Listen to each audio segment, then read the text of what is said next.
पूरी तरह से सरकशत हैं। सली को भी इंक्वायरी के लिए बुलाया जाता है, जहां पर इससे इंक्वायरी कमेटी पूछती है कि जब आपको रिपोर्ट वापस आने की आर्डर्स मिले थे तो आप वापस क्यों नहीं आए। सलीम बताते हैं कि जैसे ही मैंने लेफ्ट टर्न लिया मुझे यकीन हो गया कि मैं एयरपोर्ट वापस नहीं पहुंच सकता, उसी लिए मुझे प्लेन को हर्ट्स नदी पे लैंड करवाना पड़ा। कमिटी इससे पूछती कि आपको ये कलकलतीयूनस कैसे मिली कि आप वापस नहीं पहुंच सकते। इससे यकीन हो गया। सली कहते हैं कि प्लेन क्रैश नहीं हुआ था, यानी इसे हडसन नदी पर लैंड किया था। इंक्वायरी कमेटी कहते हैं कि अगर हम लिफ्ट इंजन को भूल भी जाएं, तब भी प्लेन में इतनी पावर थी कि उसे वापस रनवे यानी कि एयरपोर्ट तक लाया जा सकता था। हमने कंप्यूटर्स टेस्ट किए हैं और जितने भी हमने टेस्ट किए हैं उन सब में यही दिखाया गया है कि प्लेन को वापस लाया जा सकता था। सली कहता है कि मैं उन सभी मादों को देखना चाहूंगा जो इस टेस्ट में इस्तेमाल किए गए हैं। इंक्वायरी कमेटी सली को कहती कि उस वक्त हम आपके साथ कोई भी इंफॉर्मेशन साझा नहीं कर पाएंगे। एक बार पूरी तरह से टेस्ट कंप्लीट हो जाए, इसके बाद हम आपको सभी इंफॉर्मेशन देंगे। दरअसल सबका मानना ये होता है कि सली ने गलती की, इसे वापस एयरपोर्ट रनवे पर आ जाना चाहिए था, और अगर ये साबित हो गया कि सली ने गलती की तो इसका एक पायलट के तौर पर हमेशा के लिए करियर पूरी तरह से ख़त्म हो जाएगा।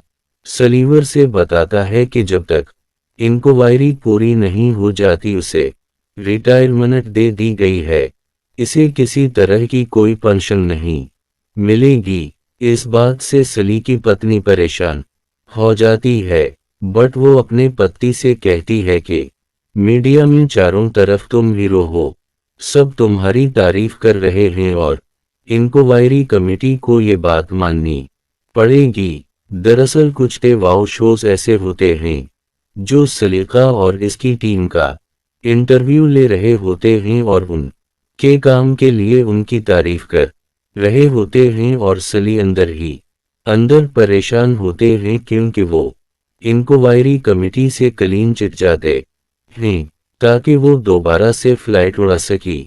उसी लिए वो अपने सीनियर को कॉल करते हैं और उनसे कहते हैं कि एक बार फिर से वो कंप्यूटर से टेस्ट को रेरिंग करें, यानी कि वो ते हैं जहां पर वो खुद भी साथ में बैठेंगे। उनकी इस रिक्वेस्ट है और अब वो सभी जॉरी कमेटी मेंबर्स के सामने जाते हैं जहां पर 2 स्क्रीन्स होती हैं। इन स्क्रीन्स में इस जगह का नज़ारा दिखाया जाएगा जहां पर 2 कंप्यूटर और इसके को पायलट के सामने थी। सबसे पहले एक प्लेन को कंप्यूटर्स टेस्ट किया जाता है और वो सरकशत तरीके से उसी जगह से जिस जगह पकशी टकराए थे एयरपोर्ट वापस आकर रनवे पर लैंड कर जाता है। इसके बाद दूसरे पायलट्स को भी उसी तरह की सताटियों दी जाती है और वो भी सरकशत तरीके से रनवे पर लैंड कर जाते हैं, यानी कि साबित हो चुका है कि सली से गलती हुई थी, उसे हडसन नदी पर लैंड न करके वापस एयरपोर्ट आना चाहिए था। सली ये सब कुछ देखकर सोच में पड़ जाता है, पर जल्दी वो कहता है कि आपके जो पायलट्स हैं वो इंसानों की तरह भावे नहीं कर रहे।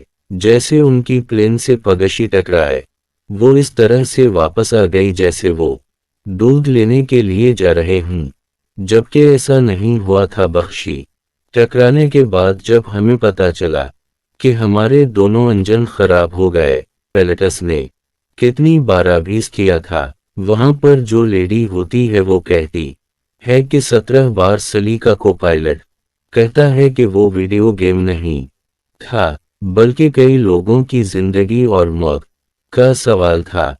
अब एक बार फिर से सली के कहने के मुताबिक दोबारा से टेस्ट किया जाता है। बख्शी टकराने के बाद 35 सेकेंड्स का पोज लिया जाता है। ये वो वक्त था जब सली और उसके को पायलट को ये जानने में वक्त लगा था कि उनके दोनों इंजन खराब हो चुके हैं और अब कंप्यूटरस टेस्टिंग में पकशियों के टकराने के बाद 35 सेकेंड्स का पॉज लिया जाता है। इसके बाद प्लेन को रनवे की तरफ मोड़ा जाता है पर वो रनवे तक नहीं पहुंच पाता। इससे पहली लैंड हो जाता है, यानी कि पहले टेस्ट के मुताबिक सली ने सही फैसला लिया था। इसके बाद एक और बार फिर से उसी तरह से टेस्ट किया जाता है और इस बार भी प्लेन रनवे तक नहीं पहुंच पाता। वो बिल्डिंग से टकराकर पूरी तरह से क्रैश हो जाता है। यानी कि सली ने अगर वो फैसला नहीं लिया होता, उसने नदी पर प्लेन को लैंड नहीं किया होता, तो प्लेन में बैठे 155 यात्रियों की मौतती हो जाती। यहाँ पर इन्हें प्लेन का लिफ्ट इंजन भी मिल जाता है, जिसके बारे में इंक्वायरी कमेटी का ये मानना था कि वो ठीक था, पर इसकी जांच के बाद बिल्कुल सही था। इंक्वायरी कमेटी को ये बात समझ में आ चुकी है। उसी लो सली को कहते हैं कि जो तुम ने किया हो बिल्कुल सही किया। अगर तुम ना होते तो इतने लोगों की जान नहीं बच पाती।